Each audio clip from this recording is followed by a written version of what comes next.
क्या आपने किसी ऐसी लाश के साथ चाय पी है जिसे ये भी नहीं पता कि वो मर चुका है? या कभी ऐसे इंसान को पसीना बहाते देखा है जिसके शरीर में खून का एक कतरा तक नहीं बचा? जयपुर के उस पुराने कारखाने में काम करने वाले मजदूरों को आज भी रात 12 बजे के बाद आरी चलाने की आवाज आती है, जबकि वहां कोई नहीं होता। लोग कहते हैं कि वहां पे एक ऐसा मजदूर भी काम करता है जिसकी चिता की राख 5 महीने पहले ही ठंडी हो चुकी थी। आज की कहानी आपको ये सोचने पे मजबूर कर देगी कि क्या मौत सच में किसी जिम्मेदारी का अंत होती है या बस एक नई खौफनाक शुरुआत। ये कहानी शुरू होती है जयपुर के भारी इलाके में स्थित राजपूताना फर्नीचर के कारखाने से, जो अपनी भारी भरकम मशीनों के शोर के लिए जाना जाता था। लेकिन लॉकडाउन के बाद जब ये दोबारा खुला तो वहां एक अजीब सी खामोशी पसरी थी। मालिक सेठ गिरधारी लाल भानी घाटे में थे। उन्हें ऐसे एक कारीगर की जरूरत थी जो बिना रुके काम कर सके। तभी एक सुबह कारखाने के धुंधले गेट पर एक साया उभरा। ये माधव था।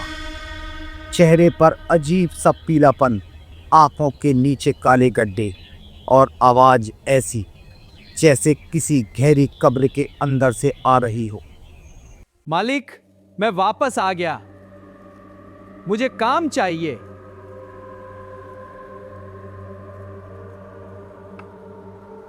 गिरधारी लाल चौंक गए।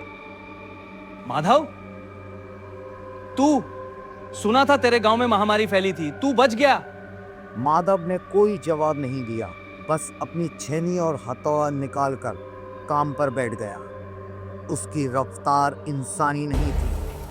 वो घंटों बिना पलक झपकाए लकड़ियों को तराशता रहता। माधव कारखाने के सबसे अंधेरे कोने में काम करता था। मजदूर बताते थे कि माधव कभी धूप में नहीं निकलता था। एक बार दोपहर में जब बिजली कटी और कारखाने की टीन की छत से सूरज की एक किरण सीधी माधव के हाथ पर पड़ी तो वहां से धुआं उठने लगा। माधव ने कर्राने की जगह बस अपना हाथ पीछे खींच लिया, जैसे उसे दर्द महसूस ही नहीं होता हो। सबसे डरावनी बात तब हुई जब सोनू ने चुपके से माधव की पानी की बोतल देखी। वो बोतल वैसी की वैसी भरी रहती थी, लेकिन उसके अंदर का पानी काला पड़ चुका था और उसमें शमशान की राख जैसी गंध आती थी। मजदूरों ने गौर किया कि माधव जिस लकड़ी को तराशता था उस पर कभी कभी लाल रंग के धब्बे पड़ जाते थे। ऐसा लगता था जैसे वो लकड़ी उसके पसीने से नहीं बल्कि किसी अदृश्य घाव के रिसाव से भीग रही हो। रात के वक्त जब सब चले जाते, माधव वहीं रुकता। रात के 2 बजे कारखाने का गार्ड मंगल सिंह जब राउंड पर निकला तो उसने देखा कि माधव अंधेरे में काम कर रहा था। मंगल सिंह ने उसे टोकने की हिम्मत की तो माधव ने अपनी गर्दन 180 डिग्री पीछे घुमाकर उसे देखा। उसका धड़ मशीन की तरफ था, लेकिन चेहरा मंगल सिंह की ओर। मंगल सिंह ने कपते हुए अपनी टॉर्च की रोशनी वहां लगे एक पुराने धूल भरे आईने पर डाली। आईने के सामने मशीन तो चल रही थी, लकड़ी के छिलके भी उड़ रहे थे, लेकिन आईना खाली था। वहां माधव का कोई अस्क नहीं था।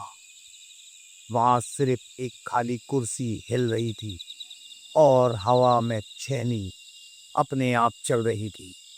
मंगल सिंह उस रात के बाद फिर कभी ड्यूटी पर नहीं आया। महीने की आखिरी रात थी। गिरधारी लाल अपने ऑफिस में हिसाब कर रहे थे। तभी माधव अंदर आया। उसकी खाल जगह जगह से नीली पड़ चुकी थी और उससे सौंधी मिट्टी की गंध आ रही थी। मालिक, मेरा महीना पूरा हुआ। मेरी पगार के 50,000 रुपए इस लिफाफे में डाल दीजिए। कल आप खुद इसे मेरे घर पहुंचा देना। गिरधारी लाल को घबराहट होने लगी। तू खुद क्यों नहीं ले जाता? माधव ने अपनी सूखी आंखों से मालिक की तरफ देखा और बोला, क्योंकि सूरज ढलने के बाद मैं अपनी सरहद पार नहीं कर सकता।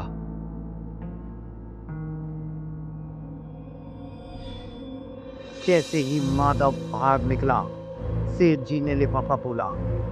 अंदर नोटों के साथ साथ एक मुट्ठी काली मिट्टी और बेल पत्थर के कुछ सूखे टुकड़े भी थे।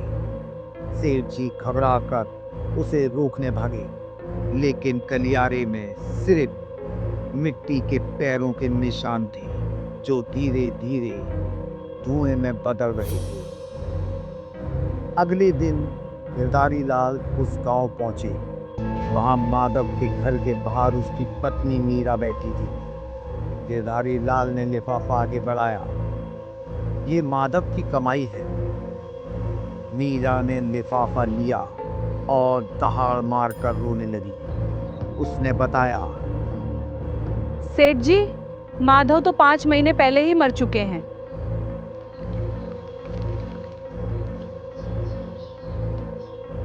लेकिन आप जिस महीने की बात कर रहे हैं, उस दौरान गांव के शमशान से अक्सर रात को आरी चलने और लकड़ी ठोकने की आवाज आती थी। एक रात उन्होंने मेरे सपने में आकर कहा था, मीरा, मालिक को कह देना कि मैंने अपना कर्ज चुका दिया है। अब मुझे इस ठंडी मिट्टी में सोने दो। सेठ जी वापस कारखाने आए और उस जगह को खोदा गया जहां माधव काम करता था। वहां फर्श के नीचे उन्हें माधव की वही पुरानी घड़ी मिली। घड़ी की सुइयां उसकी मौत के वक्त पर रुकी हुई थी, लेकिन उसके अंदर से अभी भी टिक टिक की आवाज आ रही थी, जैसे वो किसी की धड़कन से चल रही हो। आज भी अगर आप उस कारखाने के पास से गुजरें तो आपको चंदन और सड़ी हुई लकड़ी की मिली जुली महक आएगी। गिरधारी लाल ने उस दिन के बाद से कारखाने के एक कोने में हमेशा 45,000 रुपये का एक लिफाफा अलग से रखा हुआ है। यह उन मजदूरों के लिए है जो गरीबी और मजबूरी में काम करते हुए अपनी जान गंवा देते हैं। सबको पता है कि वो लिफाफा कभी ना कभी अपने आप खाली हो जाता है और कारखाने की धूल पर मिट्टी के पैरों के निशान बन जाते हैं। याद रखिएगा, कुछ वादे मौत से भी बड़े होते हैं और कुछ मजदूर कभी रिटायर नहीं होते।